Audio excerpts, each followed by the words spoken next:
Hello everyone. In this video we're going to be solving a very nice exponential equation.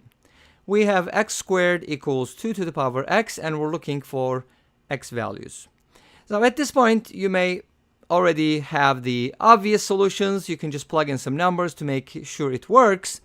And so that's not hard to find. But we're going to analyze this a little bit more. We're going to take a deeper look. So first thing I'm going to do is ln both sides. Okay, ln is, ln of a is defined as log with base e. So that's my definition for the natural logarithm. And let's go ahead and ln both sides. We get ln x squared equals ln 2 to the power x. Now, you might be asking, why do we ln both sides? If you have an exponential equation, lning both sides is a good idea because it'll help you get rid of the exponents. So you're going to get a nicer expression. Okay, so we can move the 2 to the front to ln x. That's how we got rid of the denominator, and this becomes x ln 2. Obviously, again, at this point, you may guess and check your solution, and that's fine because guess and check is a problem-solving strategy, whether you like it or not. Now, I don't want to leave it like this. I want to put it in a nicer way. So why don't we put all the variables on one side so we can have ln x over x on the left-hand side, and the right-hand side we have ln 2 over 2. So doesn't that look nicer, than everything else? When I compare this expression to that expression, obviously something should jump at you. X equals 2 is a valid solution. It's not really like guess and check because it's kind of obvious that x equals 2 is going to work, right? I hope so. So x equals 2 is a valid solution, but the million-dollar question is that the only solution? Is that it? And the answer is no. That's not the only solution. And why? You probably already guessed, but let me tell you something interesting. Now, the expression on the left-hand side is a variable expression. It's a function. We're going to look at its graph as well. So towards the end, I'm going to show you something kind of cool. But we can change the right-hand side. How? Well, I can just multiply the numerator and the denominator by 2. And it's not just out of the blue, because when you do, you get something nice. Like what? Well, when I multiply the top by 2, it becomes 2 times ln 2. Okay, so it doesn't look like super duper important, but the bottom is 4. So we can now, since this is a coefficient, I can move it by using the properties of logarithms. I can move it and make it an exponent. So this becomes ln 2 to the second power. And as you know, 2 to the second power is equal to 4. So we get something like ln 4 over 4. Wow, that's interesting. So in other words, this is very interesting, I think, because ln 2 over 2 is equal to ln 4 over 4. Even though you change the numbers, it still works. So that's kind of cool. Anyways, this tells us another solution, x equals 4. So that wasn't the x equals 2 is not the only solution. X equals 4 is another solution. Well, are there any other solutions? You might be thinking, like, since we already found 2 solutions, why don't we keep doing this? Like, what happens if I multiply the top and the bottom by 3? I get 3 ln 2. Let's explore. I mean, it doesn't matter, right? Let's just find out what is going on. And then we're going to multiply the 2 by 3. That's going to give us 6. This, when moved, it becomes ln 8 over 6. But unfortunately, these two numbers are not the same. So they don't really fit the pattern. Well, this equation, you might find a solution, but unfortunately, it's not going to be straightforward. Okay, so this doesn't really give us anything. And we can't keep doing it forever, right? Obviously. Trial and error is good, but not if you do it forever. So instead, I would like to take a look at this function. What kind of function we came up with? Y equals ln x over x. So let's go ahead and take a deeper look. So if you have y equals ln x over x, and then like I promised earlier, I'm going to show you a graph of this. So we're going to be able to see it visually too.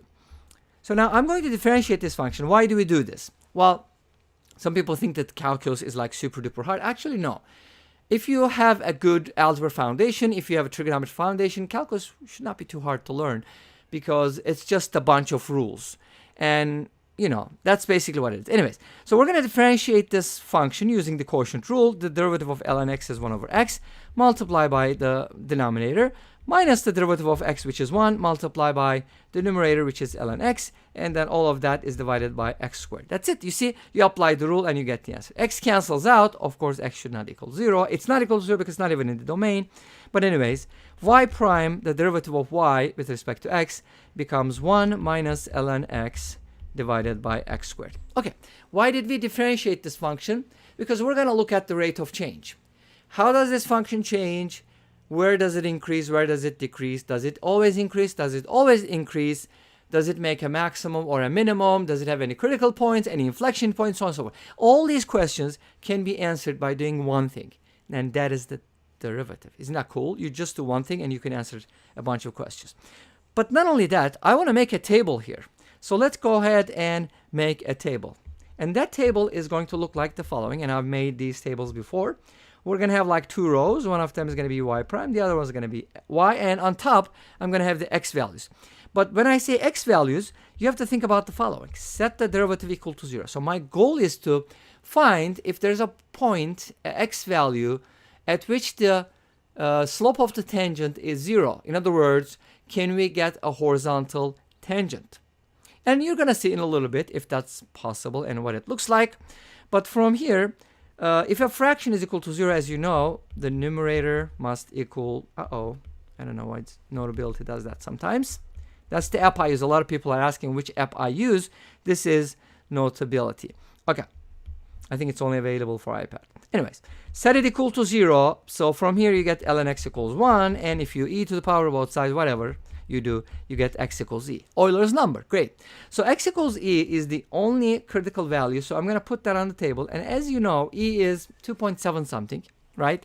Something like that. Between 2 and 3, we know that at least. So now we're going to make a table. So what happens? So since y prime is equal to 1 minus ln x over x squared, what happens if x is less than e? Well, x is less than e implies ln x is less than ln e, but ln e is 1. So that means ln x is going to be less than 1. So 1 minus ln x. So since you're subtracting something less than 1 from 1, you're going to get a positive answer. So the numerator is going to be positive. But the denominator is always positive, except for 0, right? But x cannot be 0 anyways. So now, if x is less than e, the derivative is going to be positive, right?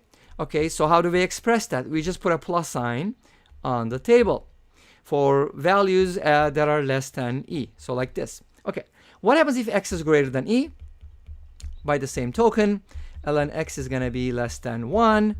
Actually, it's supposed to be greater than 1. Sorry about that. I messed up.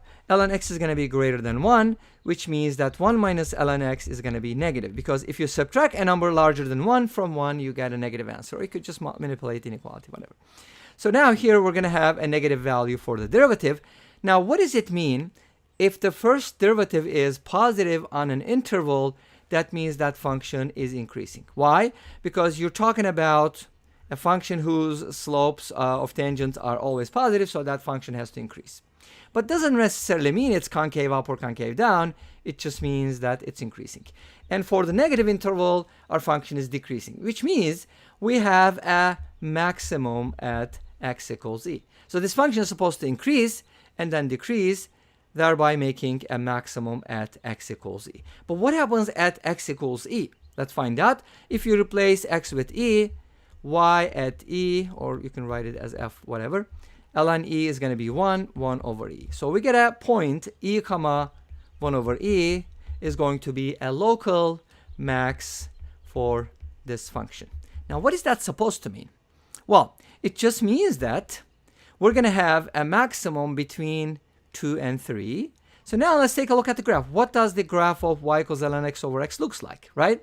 Well, it looks like this, and it looks like this graph is increasing and then decreasing. And we just talked about it, right? Between 2 and 3, somewhere here, I don't know exactly where, but it needs to have a maximum. It's very, very hard to see. That's why I am going to show you a different version of this graph, which has been zoomed in. So if we zoom in, we'll notice that this function makes a maximum, as we verified before, at x equals e.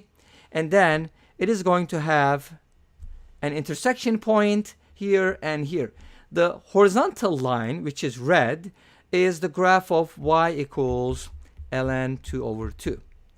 and that intersects the graph of y equals ln x over x at exactly 2 points, at x equals 2 and at x equals 4. Therefore, our equation, which was given as x squared equals 2 to the power x, has two solutions, x equals 2 and x equals 4, and those are the only solutions. And this brings us to the end of this video. Well, thank you for watching. I hope that wasn't too long. Please let me know what you think. Don't forget to comment, like, and subscribe. I'll see you tomorrow with another video. Until then, be safe, take care, and bye-bye.